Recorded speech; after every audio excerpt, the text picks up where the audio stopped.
Science passages can appear daunting, especially ones filled with big, sciencey words or seriously, nobody really talks like this psychobabble. Sometimes you just want to shout, "Hey, I'm not an astrophysicist. Why are you asking me about this stuff?" The key to not losing your mind is to avoid getting bogged down by the details and instead hone in on the basic patterns and features that such passages are known for. One common pattern in science passages is the problem-solution narrative. This is when a problem is introduced early on in the passage, and someone comes out and says, "If you got a problem, yo, I'll solve it." That's right, I just made a super awesome and not at all age-revealing Vanilla Ice reference. Do I know how to speak to today's generation or what? In problem-solution passages, you can expect details about how the solution will work and how it can be implemented. By the end of the passage, we should anticipate some assessment of how likely that solution is to work and perhaps some conditions that would affect its viability.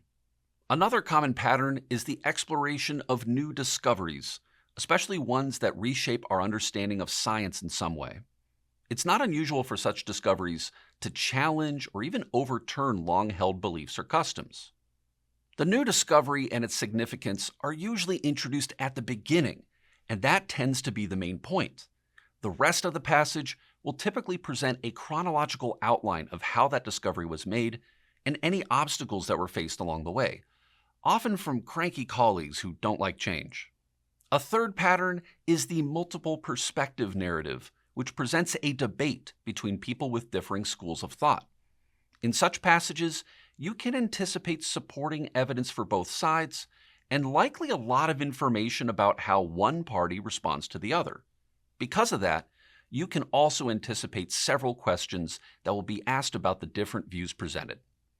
The benefit of pattern recognition is that it allows you to focus on the purpose and overarching theme of the passage without getting stressed out about all the unfamiliar terms and scientific mumbo-jumbo. Remember, the LSAT is not going to test you on your knowledge of the subject matter. Most questions will focus on the viewpoints and the broad ideas that are expressed in the passage. In addition to these narrative patterns, science passages also tend to share certain structural features. For instance, science passages are slightly more inclined to be thesis passages, ones with a central argument that the rest of the passage addresses. It's also fairly common for science passages to have an absent author, whose personal voice or opinion might not be as apparent as in other passage types.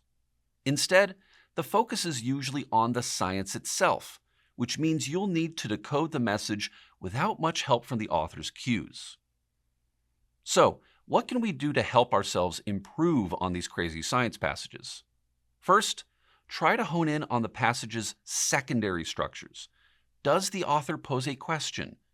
Are there any cause and effect relationships? Does the author provide examples? When questions are posed, they tend to raise key issues that the rest of the text will address. They're like giant billboards announcing, "Hey, I have something important to talk about." Cause and effect relationships tell us about why things happen. Examples clarify important points and usually serve as a source for some of the questions. Also, be on the lookout for words that signal a change in the secondary structure, showing the author is ready to move on or wants to point out what makes these details particularly important. As a side note, analogies can also clarify important points, but are less likely to be asked about. In fact, analogies are more often used for wrong answers because they're not the actual focus of the passage.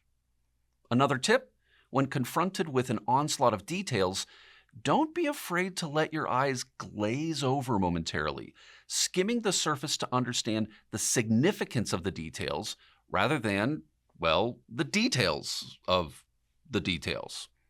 It's far more important to understand why the author is rambling on about a topic than to fully understand the topic itself. Finally, take some time to check out some scientific writing outside of the LSAT. Don't worry, we're not asking you to read the Journal of Radiation Protection and Research. Yeah, that's a thing. Instead, dipping into more accessible science-based publications, such as Scientific American, can get you used to the style and tone of such discourse, preparing you for what you might see on the test and preparing your nerves in general for when you do come across these super sciencey passages.